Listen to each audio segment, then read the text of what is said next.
Coming up, who trashed the winner's trophy? Can lip prints help catch the phantom kisser? Something gross in the breakfast cereal. Our forensic detectives track down the offender. Sabotage in the recording studio. Will the sound of footsteps help catch the culprit? And is someone skipping school? Sticky stuff on a bike wheel gives the game away. Skipping school? I could never imagine anyone wanting to do that. Could you, Shay? I think it's best if I don't answer that one based on the grounds that it could incriminate me. What does that mean? Well, it means that if I'm found guilty, I could be in trouble. Oh, you mean like that mystery saboteur over at the recording studio? Exactly. Annette and I are going to be famous pop stars. We've recorded a wicked song. Her voice is awesome. And that's a wrap. Nice one. That's the vocal track down. I can see it now. Gigs in New York, LA, Paris. Let's go get the backing tracks and do the final mix on our hit song. Hey, why is that door open? No one's allowed in there. I hope nothing's missing.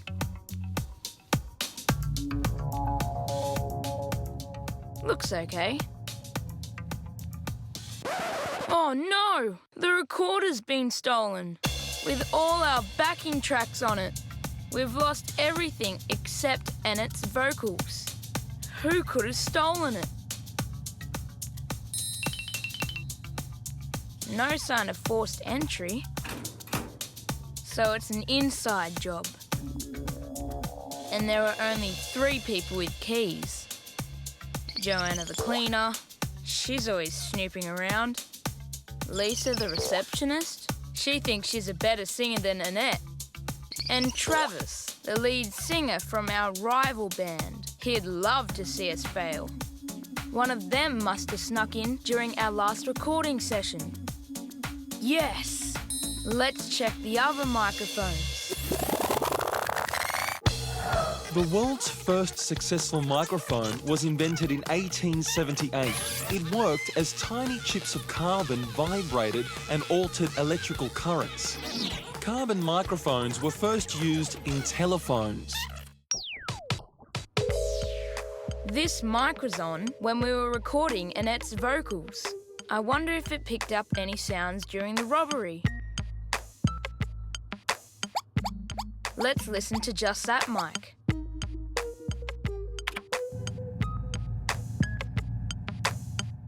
Nope. All I can hear is the humming of equipment. This is hopeless. That's it. If we can cancel out that humming noise, we might pick up other sounds. Here's a trick the sound engineer told me. First, we record the humming in the equipment room.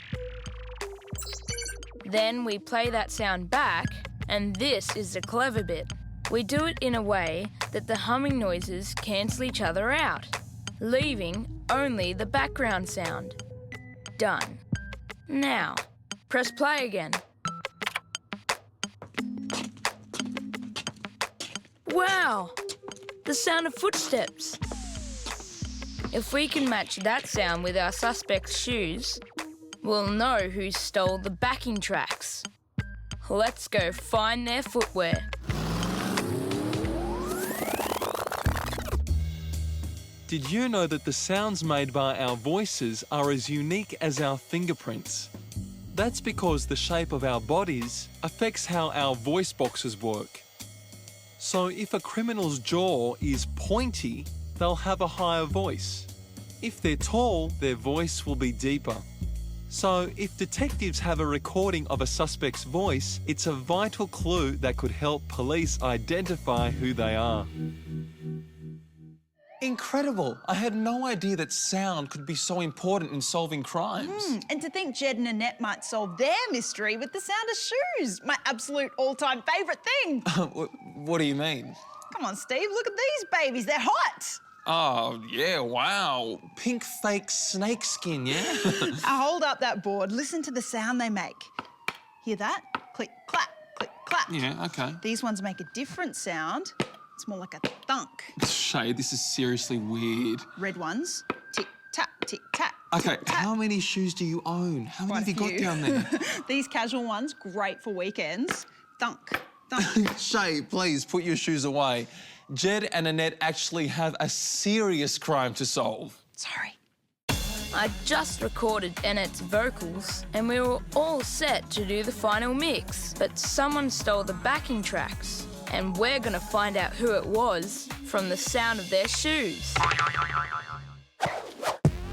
We've borrowed our suspect's shoes.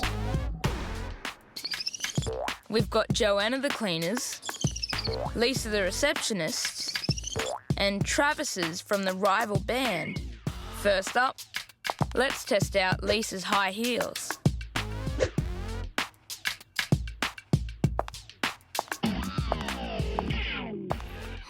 Very clacky. Nothing like our recording. So our wannabe singer Lisa is off the hook. Now for the cleaners' sneakers. Well, they do make a noise, but it's much softer than the hard sound we recorded. So we can strike Joanna off our list too. That only leaves Travis's. Yes, his shoes are a perfect match. So Travis stole our backing tracks. Great detection, guys. Travis was so jealous of Jed and Annette's surefire hit, he stole the backing tracks before they could finish. But he was caught out because his footsteps could be heard when the background humming was removed. Audio engineers can make sound waves interfere with each other so that unwanted noises can be removed. Hey, these footsteps have just given me a great idea. I think we've got a brand new backing beat that'll send our hit to the top of the charts. Oh, imagine recording your own hit song. That would be so much fun. Yeah, you'd make heaps of money, you could buy lots more shoes, and you'd never have to go to school again. Shay, that's a terrible thing to say. I loved school. Well, not everybody does. Take a look at this. What a day! That maths exam was a shocker. Can't believe India Blue was sick and missed it. Eh? That looked like her. Nah, was it? Must have been someone else. India Blue looked absolutely awful this morning. She wasn't going anywhere today. Hang on. India Blue's new bike. Looks like it's been parked here in a hurry. Bikes always stay over there, away from the stairs. That's fishy. Surely India Blue wasn't pulling a fast one. Come on, Brandon. Let's see if I can catch her out. She certainly looks sick. How are you feeling? Not so good, apparently. But she's got a yellow top on. The girl on the bike had a red top. Curious. This requires further investigation. The world's first bicycle had no pedals. Riders sat on a seat and pushed it along with their feet. First demonstrated in 1818, the bicycle was made entirely of wood. Okay, Brandon. Rubber gloves on. We're going to check India Blue's bike for clues. See anything? What's this? Black, sticky gunk. And it's all over the tyres. Hand me the tweezers. I'll grab a sample.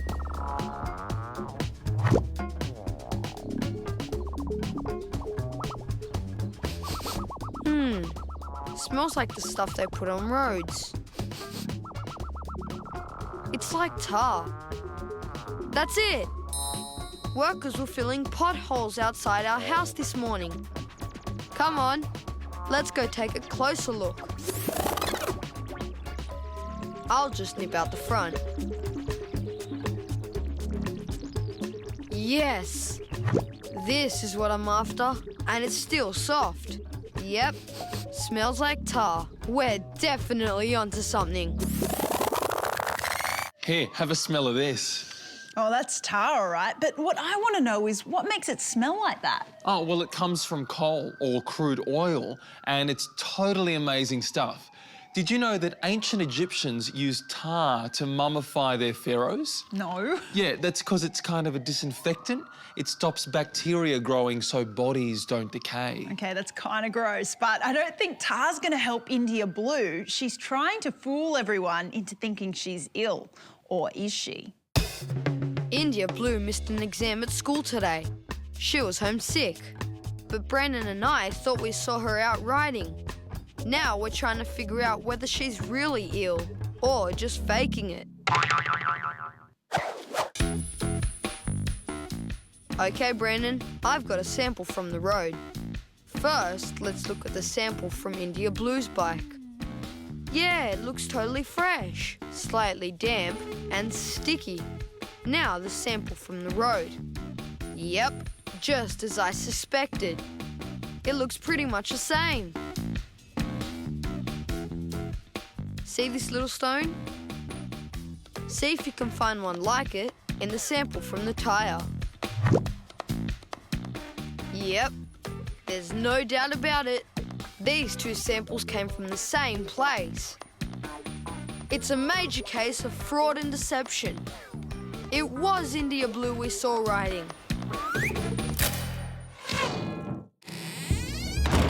Good work, detectives.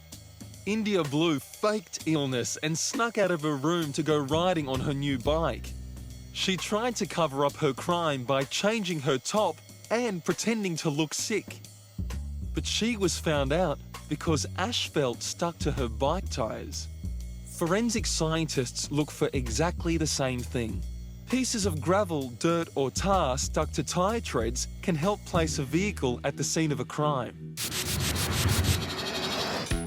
India Blue's been banned from riding a bike for 2 weeks. That's the price you pay for skipping school. But don't worry, India Blue, we'll wear in your new bike for you. Won't we, Brandon? Okay, runners, on your mark. It's the first event in our mini athletic games, the 50-metre sprint. Get set.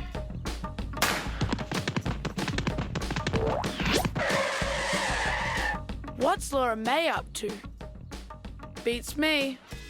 But whatever it is, she's not happy. Our trophy has been desecrated with dirty great lip marks. Yuck! Who could have done it?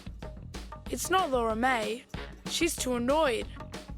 It could only be one of our athletes. Paige, China, Jack, or Austin. But which one is the Phantom Trophy Kisser? Come on, Laura May. You and I have some detective work to do. We need to expose the person who defaced the trophy. And I just thought of a bizarre way to do it. These mini athletics are about to get a whole lot more interesting. Humans kiss with their lips because our lips have lots of nerves. They're 200 times more sensitive than your fingertips.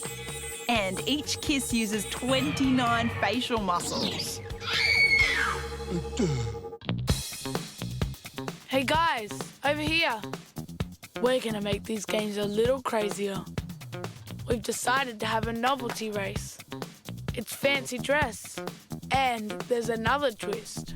You have to run with a card in your mouth and your hands behind your back. Told you it was crazy. Go find the weirdest costumes you can.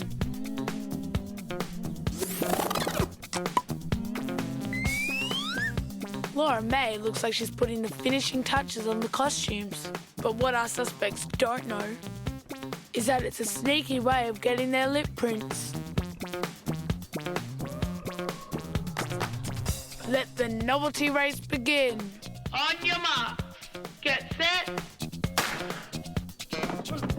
Don't drop those cards. And here they come down the home street. It's too close to call. If they only knew how ridiculous they look. There's nothing in it. But here comes Austin. He's hit the front. I don't think they'll catch him. And yes, Austin wins. Now we'll collect their cards. And soon we'll be able to compare these lip prints with the one left on the trophy. Sometimes, lip prints can be the key to solving a crime. They can be left by a criminal or an unknown victim of a crime. At the scene, this investigator first photographs the evidence, then he carefully dusts the lip print with white powder. When he's happy that he has a clear print, he removes it from the surface with adhesive tape. The tape is placed onto a black card so it can be seen clearly. In the laboratory, the print is examined under special lights. This shows up the detailed structures of the person's lip. And a bit like a fingerprint, the unique shape helps the forensic scientist work out who it came from. How cool is that? I never realised that lip prints were like fingerprints. Hey, Steve, why don't we take your lip prints? Wait, does that involve me wearing lipstick? Don't worry. It's ruby red. It's so your colour, Steve. Hold still. Oh, beautiful. Such voluptuous lips. Thank you. Now, you want me to just smooch this card? Yep, plant a big one on it. That's it. Pucker up. Wow. Beautiful. Check the pattern out. Yeah, well, first there's the shape. You can see it's kind of heart-shaped at the top and it bulges out at the bottom. Bulging? Oh, thanks very much, Shay. Oh, check out these lines. Yeah, there's definitely a pattern. So you want to be careful, Steve. Those lip prints could be a vital piece of evidence in a crime. Which is exactly what Brad and Laura May are hoping if they're going to catch their phantom kisser. Someone's planted a dirty big kiss on our athletics trophy. But we staged a crazy race. And now we've captured our suspect's lip prints to compare with the one on the trophy.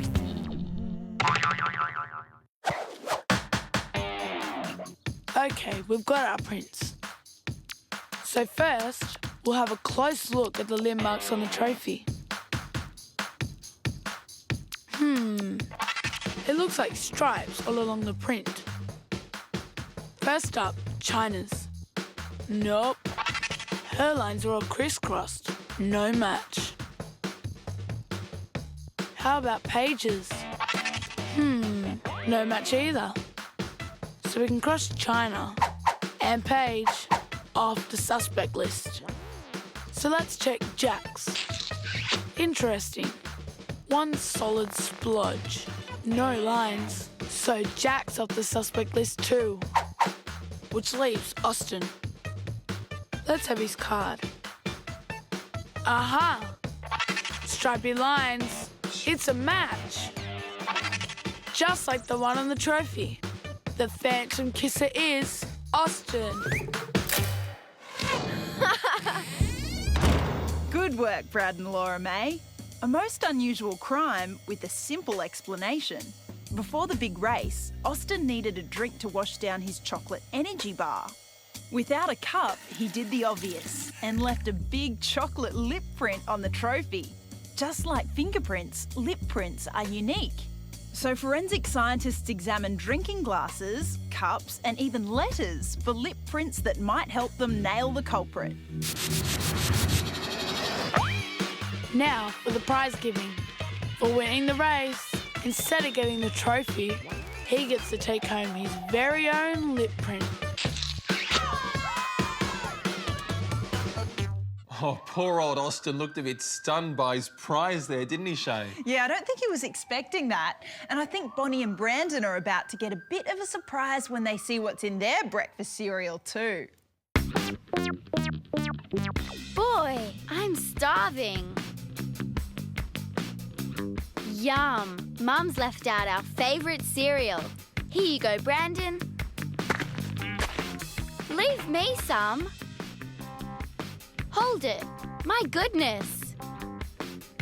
What's happened to the cereal? It looks like some sort of web. Don't even think about eating this, Brandon. This is a major case of food contamination. The lid's okay, so someone must have left the container open and something got in. But what? Maybe one of those tiny moths that you see everywhere. Or maybe a cockroach. They'd have to be our first two suspects. Hey, a spider. That's got to be suspect number 3. Come on, Brandon, to the research lab. Let's get the lowdown on our suspects. First up, moths. Yep, they definitely like grains and cereals, especially the pantry moth. Yep, cockroaches. They'll eat almost anything. Now spiders. Yes, there's plenty of household spiders and they'll spin their webs almost anywhere. So it could have been any one of them. Grab your magnifying glass, Brandon. We're going to close in on this cereal pest. Goliath beetles are the world's largest insects. They can grow as big as a child's hand. Goliath beetles live in African forests, eating tree sap and fruit. Let's have a closer look at this festy cereal. This web is weird, but there's no sign of any bugs, dead or alive. Let's have a look through the bottom. No, nothing crawling around down there. So the web's the key to solving this crime. But I've never heard of a cockroach web, so I think we can scratch the roach off our suspect list. Now that leaves us with 2 suspects, a spider or a moth. I think we need to take a closer look at that web. It's time we put this stringy cereal under the microscope. Well, Shay, are you sure that cereal's okay? I'm pretty spooked by what Bonnie and Brandon found in theirs. Yeah, cereal's fine as long as you keep it in a container with the lid on. Besides, I eat so much of this stuff, it doesn't have a hope of going stale. Maybe I should just check it first. Okay, no, looks good to me. Nothing swimming around in there, no cobwebs, insects. Keep chomping away then. I guess you know what you're doing. Yep, and so do Bonnie and Brandon. So let's get back to their crime lab and see if they can find their culprit. Our breakfast cereal has been infested by some kind of bug, so we're looking for the critter responsible. We've ruled out the cockroach. And now it's down to the moth or the spider. Let's inspect this sample of cereal at close range. Can you see anything interesting, Brandon? Ah! Well, what's wrong? What did you see? Something's moving. Goodness. That's not like any spider I've seen. It's more like a worm. I think we're going to have to cross spiders off our list. But this critter doesn't look like a moth either. What on earth could it be? It's back to the internet again to find out more about moths. Listen to this. The pantry moth larvae often produce silk that binds to food fragments. Tiny cocoons hang near the food source. What we saw under the microscope was pantry moth larvae. Our cereal pest is definitely the pantry moth. Well done, team. Mystery solved. The pantry moth is one of the most common bugs to be found in food. Using knowledge of insects to solve crimes is called forensic entomology. By working out which insects were involved, scientists can tell when and how food was contaminated and even if it was illegally imported from another country. All that detective work sure gave us an appetite, but cereal is off the menu. We want a bug-free breakfast, so bacon and eggs are now the order of the day. Nice. I've finished my cereal and I'm ready for course number 2, bacon and eggs. Shay, I'm sorry, there's no time for bacon and eggs. We've come to the end of another show. Oh, what a pity. Bye.